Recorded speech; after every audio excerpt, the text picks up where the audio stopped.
Bonjour à tous, je suis ravie de vous accueillir pour ces premières estivales qui sont organisées par la Fondation Partage et Vie en partenariat avec le magazine L'Express. Une première pour tout le monde ici et notamment pour moi. Nous n'avons encore jamais réalisé ce type de débat à distance, donc je vous demanderai un peu de bienveillance par anticipation s'il y a quelques couacs qui pourraient survenir durant cette journée. Ces estivales vont être consacrées à l'éthique du grand âge, à l'épreuve de la crise, un sujet qui était déjà important avant l'apparition du coronavirus et qui est devenu d'une actualité aiguë ces derniers mois. Paul Éluard disait à propos de l'âge, il parlait du désir, du dur désir de durer.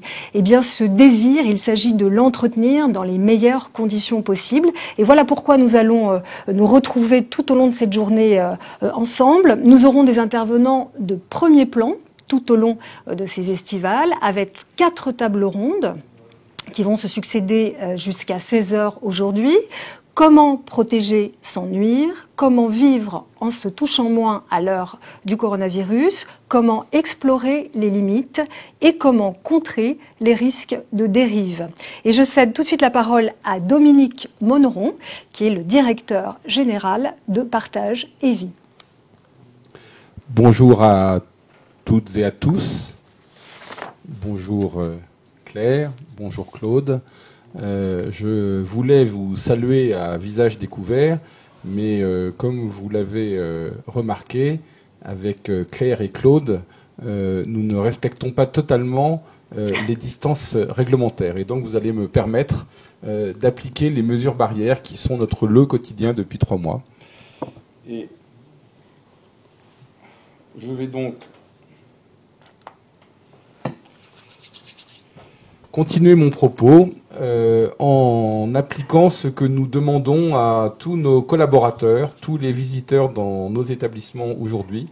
Nous pouvons bien sûr les uns et les autres retrouver une vie normale, mais en prenant les précautions qui vont permettre que cette vie se déroule dans les meilleures conditions. Voilà un petit exercice d'éthique collective auquel il est important que nous pensions tous à nous soumettre. Je reprends mon propos, c'est avec un grand plaisir et pour tout dire un peu d'émotion que je vous accueille pour cette première édition des Estivales de Partage et Vie. L'émotion liée au fait que c'est une première édition et que nous nous lançons dans le bain de l'échange avec notre univers sur les questions éthiques qui nous préoccupent. L'émotion aussi parce que nous venons de vivre 3 mois particulièrement éprouvant pour nos résidents, pour les bénéficiaires de nos services, pour nos collaborateurs, et qu'il est important de pouvoir marquer le fait que nous reprenons nos projets, nous reprenons une vie aussi normale que possible, et ces échanges font partie de ce retour à la normale.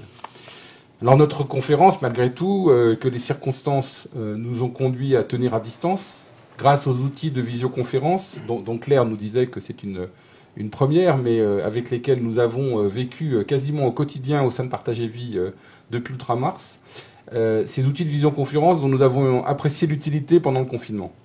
Cette conférence, donc, c'est la manifestation du rôle que souhaite jouer notre Fondation d'utilité publique pour nourrir le débat autour des questions du grand âge, de ce qu'il implique parfois de fragilité, voire de dépendance. Faire face aux défis qui sont ainsi lancés à la face d'une civilisation qui voudrait ne mettre en valeur que la force, la primauté de l'individu, la jeunesse éternelle sur papier glacé. Discuter ensemble de la façon d'aborder ces défis avec humanité, souci de l'autre, attention portée au risque d'abus de bienveillance ou de domination. jeter les pistes d'une amélioration permanente de nos attitudes, de nos actions, de nos réponses pratiques pour rendre meilleure la vie des plus fragiles d'entre nous. Telle est l'ambition de ce rendez-vous annuel que nous vous proposerons. Le thème de cette première édition fait le lien entre la situation de crise que nous venons de connaître pendant 3 mois, très précisément pour Partager Vie, du 3 mars, date de notre première cellule de crise, au 11 mai, jour du début du déconfinement. Donc, le croisement entre cette situation de crise et une démarche éthique engagée depuis plusieurs mois au sein de notre institution. Il nous est en effet apparu qu'au moment de rédiger notre projet stratégique à l'automne de l'année dernière, nous ne pouvions nous contenter de nous concentrer sur notre efficacité opérationnelle, sur les voies et moyens de notre développement ou sur nos ambitions de croissance ou d'innovation. Même si toutes ces préoccupations sont parfaitement légitimes pour une entreprise d'intérêt général qui accompagne et soigne tous les jours plus de 10 000 résidents et bénéficiaires de ces services. Car notre activité implique avant tout des personnes soignées et accompagnées par des personnes soignantes et accompagnantes. Et ce lien personnel qui s'établit dès lors a nécessairement une dimension éthique à laquelle il est indispensable de faire toute sa place pour que la mécanique des opérations s'anime de l'élan vital sans lequel notre mission n'a pas de sens. Pour donner toute sa place à cette réflexion éthique, nous avons souhaité croiser la contribution d'un cercle d'experts éminents sous la direction bienveillante et ferme de Roger Paul Droit, que je remercie pour tous les travaux qu'il a conduits, dont la plupart de ces experts va contribuer à l'animation de cette journée. Et nous avons voulu confronter cette contribution de nos experts à la perception réfléchie de directeurs d'établissements de Partager Vie, dont certains participeront aussi à cette journée, qui nous ont fait part, avec humanité et une sagesse que tous ont reconnue, de leur expérience quotidienne de ces questions éthiques. Il en est résulté une déclaration de la Fondation Partager Vie, bientôt accessible à tous, qui sert désormais de base à notre réflexion. Elle est destinée, dans une version simplifiée, à être partagée entre résidents, soignants et accompagnants, tellement il nous paraît important que tous partagent la même règle du jeu. Elle constituera un guide pour le travail des cellules éthiques, dont Claude Jandel vous parlera dans un instant. Si je devais résumer cette déclaration d'un mot, ce serait celui de climat. Nous savons bien que la présomption à prévoir toutes les situations et à anticiper toutes les réponses est vouée à l'échec. Parce que nous sommes convaincus que l'éthique n'est pas un dogme rigide et détaillé, mais plutôt un état d'esprit de cœur et de discernement permanent. Elle ne se prescrit pas comme un décret ou un règlement. Et pour tout dire, dans notre univers, il en existe déjà bien assez. Mais elle s'invente à plusieurs, au jour le jour, en se parlant, en assumant collectivement des choix, parfois en tâtonnant, parfois en se trompant, mais toujours en donnant priorité à l'attention aux autres, tout en se guidant sur des choix et des critères explicites. La source de toutes les questions à résoudre tient à la situation concrète spécifique des personnes dépendantes. Car sur le seul registre des principes, tout le monde semble du même avis. Le respect intégral des droits humains fait l'unanimité. En particulier, la nécessité de respecter la dignité des personnes, leur intimité est approuvée sans exception. Chacun approuve également l'exigence de consentement éclairé. Chacun défend le respect de l'autonomie des individus et de ses décisions personnelles. Chacun partage les valeurs fondamentales d'humanité, de bienveillance, d'attention à la vulnérabilité des autres, d'écoute de ses volontés. Le problème n'est pas là. Quand on a dit tout ça, on n'a finalement encore rien dit ni rien fait. Les problèmes naissent de l'application de ces principes, de ces valeurs et de ces droits à la situation concrète des personnes dépendantes. Et pour ce faire, nous avons voulu confronter ces droits fondamentaux qui nous guident aux situations concrètes que nous rencontrons. Le droit à une vie quotidienne pleine, même si elle est contrainte par une situation de santé dégradée. Le droit au respect de la dignité, quand bien même nous sommes nécessairement conduits à faire irruption dans l'intimité de chacun, par exemple lors des toilettes ou lorsque nous nous trouvons impliqués dans les méandres des relations familiales. Droit à la reconnaissance de notre singularité, quand bien même nous sommes aussi un lieu de vie en commun, contraints aux obligations de la vie en société. Droit à la liberté, même quand l'altération des consciences en rend plus difficile son expression et son exercice, exigeant de notre part une attention particulière aux voies détournées de la communication. Droit à l'instruction, à la culture, au plaisir de la vie, au désir, clair, dans l'organisation des activités individuelles et collectives dans nos établissements. Tout ce qui fait le sel de la vie, au fond.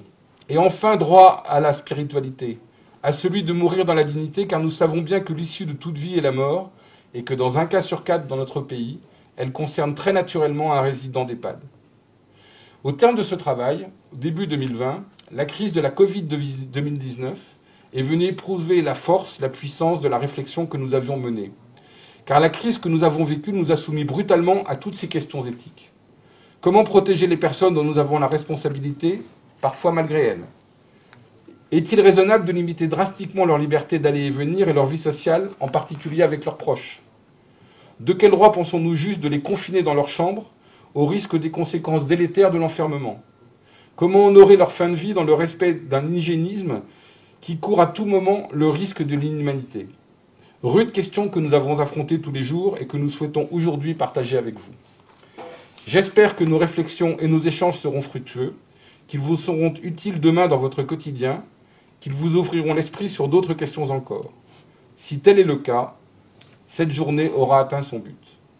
Sans plus attendre, je cède la parole à Claude pour qu'il vous présente brièvement l'organisation des cellules éthiques que nous allons mettre en place au sein de Partage et Vie.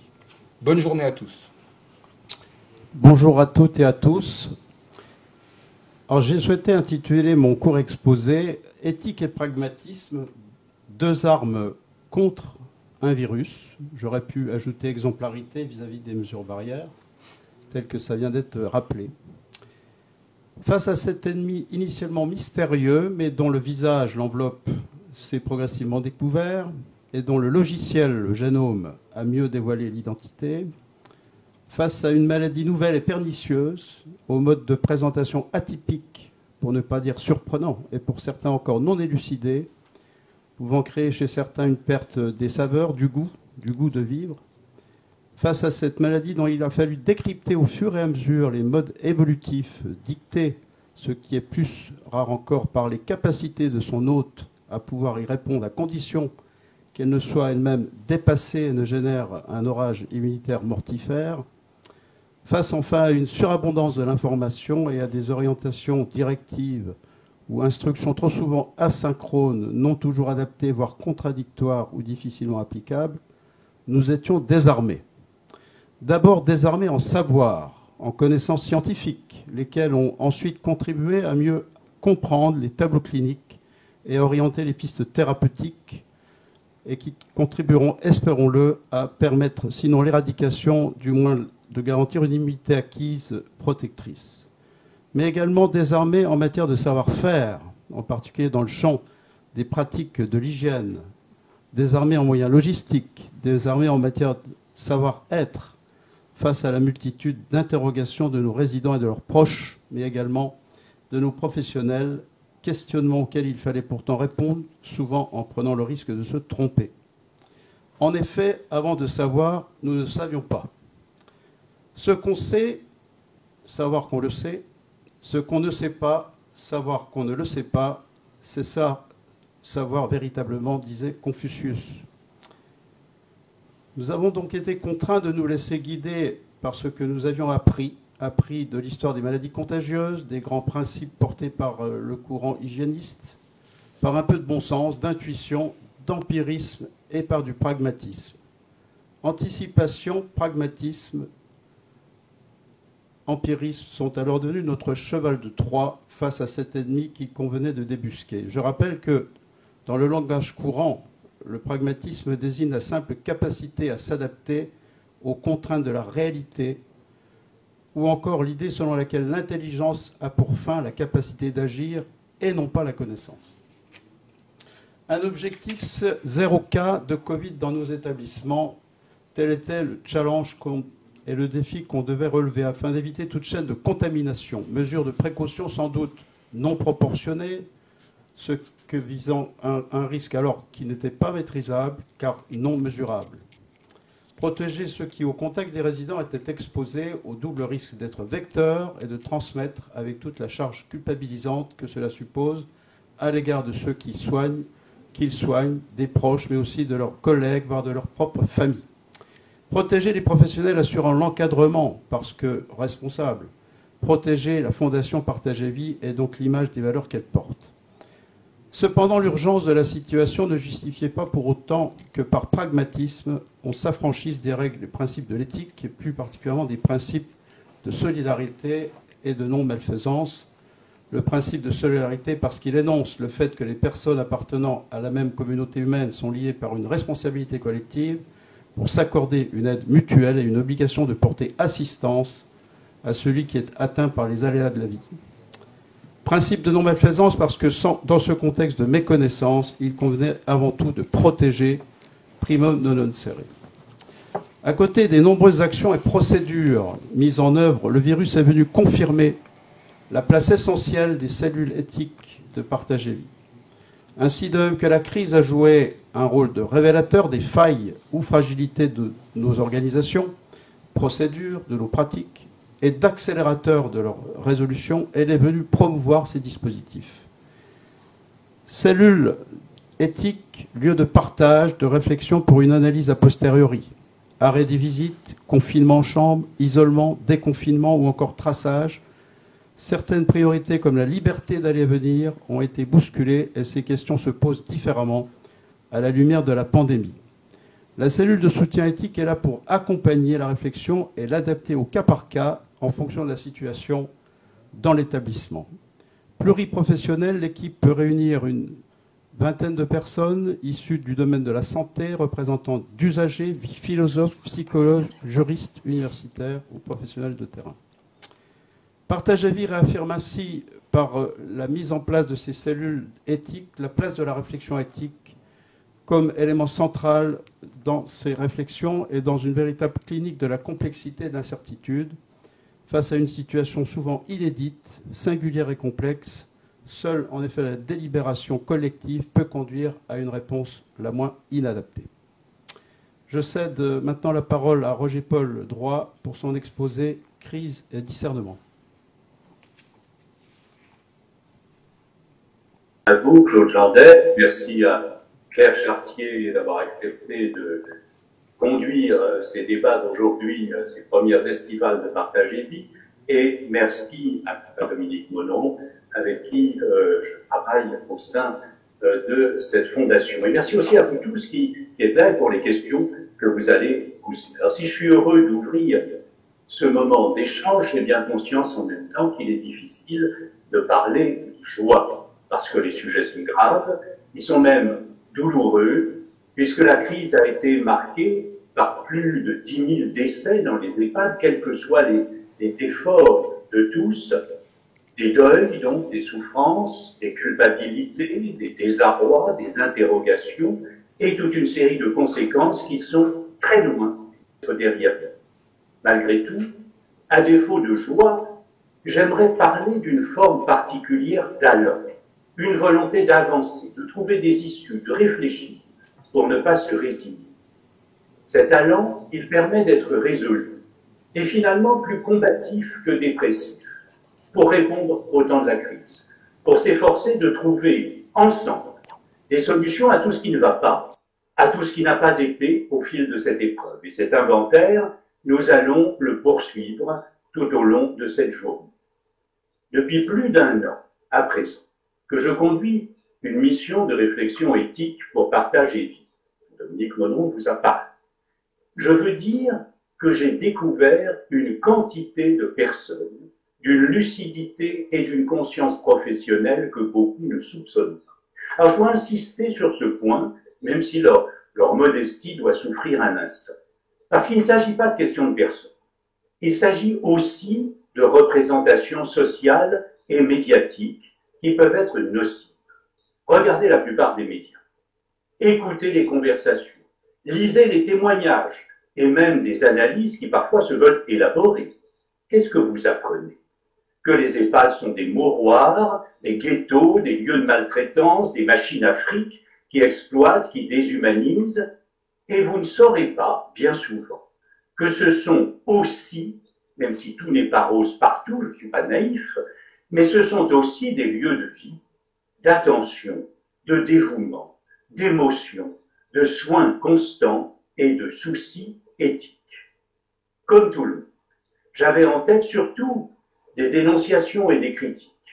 Et en rencontrant celles et ceux qui travaillent à Partage et Vie, et qui ne sont évidemment pas les seuls, j'ai découvert des professionnels qui s'interrogent sur leur pratique, avec une vraie lucidité, une vraie exigence, avec le souci d'une éthique qui ne soit pas décorative, mais qui soit concrète, humaine, qui tienne compte au cas par cas de toutes les spécificités individuelles.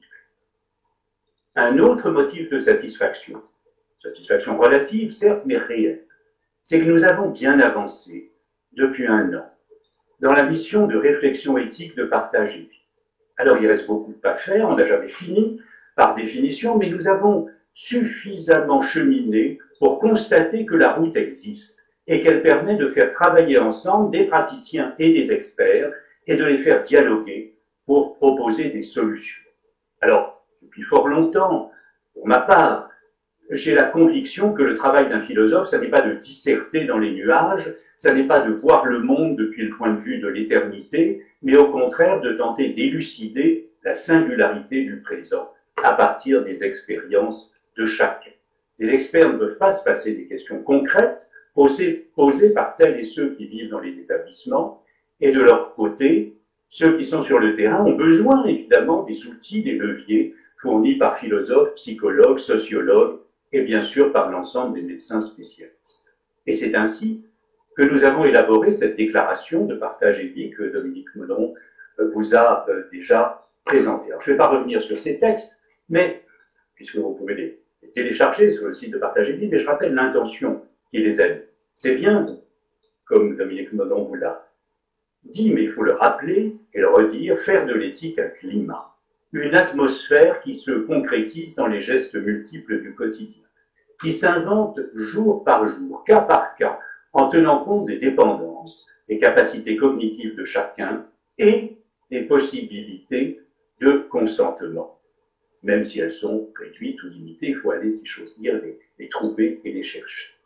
Et cette éthique qui continue à s'inventer encore autrement, avec les cellules éthiques dont vous a parlé Claude Jandel, il faut évidemment continuer à l'inventer en raison de la pandémie qui s'est abattue sur la planète et qui a provoqué déjà en France 1000 ravages, dont on va parler tout au long de la journée, depuis les décès dans des conditions cruelles, les deuils traumatisants, le confinement dans le confinement, les souffrances liées à l'absence de visite, la restriction des contacts physiques, les discriminations par l'âge. Cette crise, qui en un sens est bien sans précédent, qui marque donc une rupture, elle constitue aussi, mais en un autre sens, une continuité des problèmes.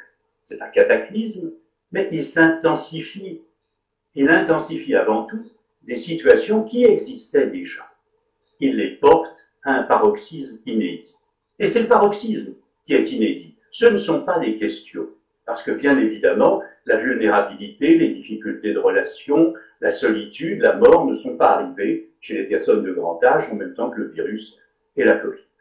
Ce qui était là demeure, et c'est aussi avant tout l'exigence permanente de leur assurer, dans tous les domaines, la vie la plus pleine possible. Voilà ce qui demeure actif et nous fait agir. Assurer la vie la plus digne possible, compte tenu de toutes les situations concrètes. Cette crise, elle nous impose finalement de voir les mêmes questions, mais sous une lumière plus crue, peut-être plus dure.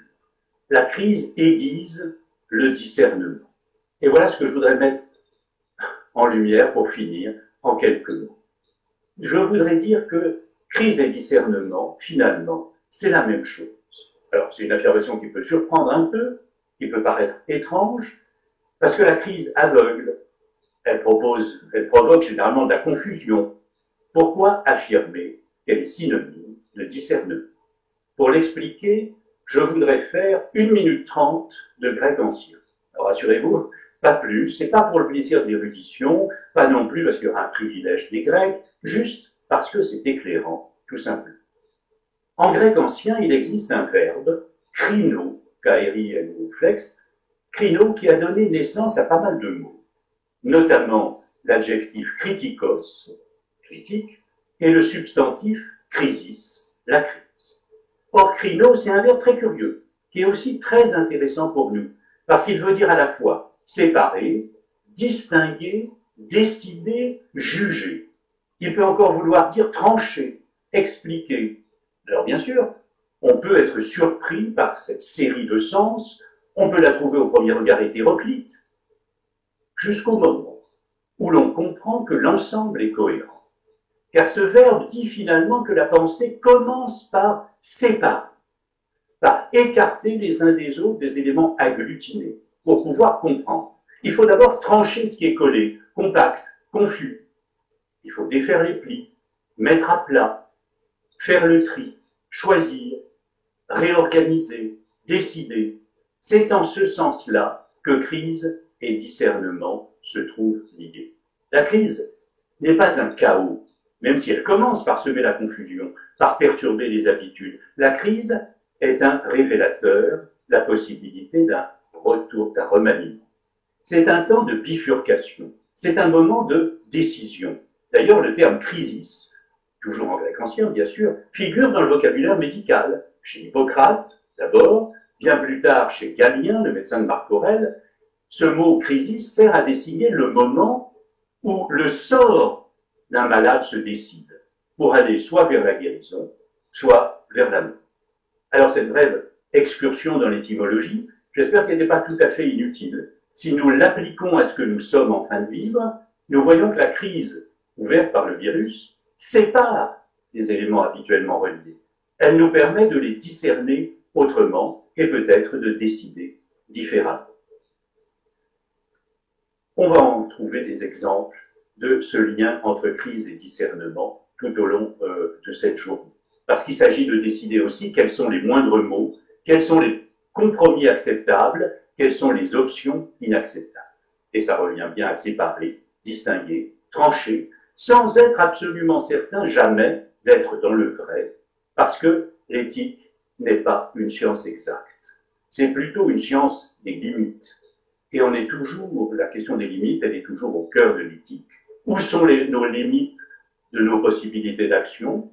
Où sont les limites de nos compromis, de nos consensus, de notre clairvoyance ou de notre aveuglement? Voilà ce que nous allons explorer ensemble tout au long de cette journée. Et je vous en remercie.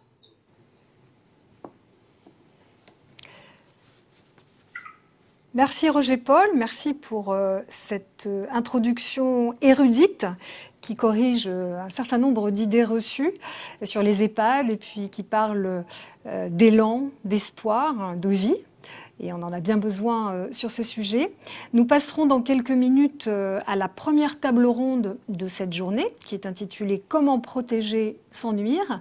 Et nous aurons pour échanger à notre table le professeur Didier Sicard, la philosophe Corinne Pelluchon, un autre philosophe Pierre-Henri Tavoyot et une directrice d'EHPAD, Linda Gaillard-Tersin. À très vite.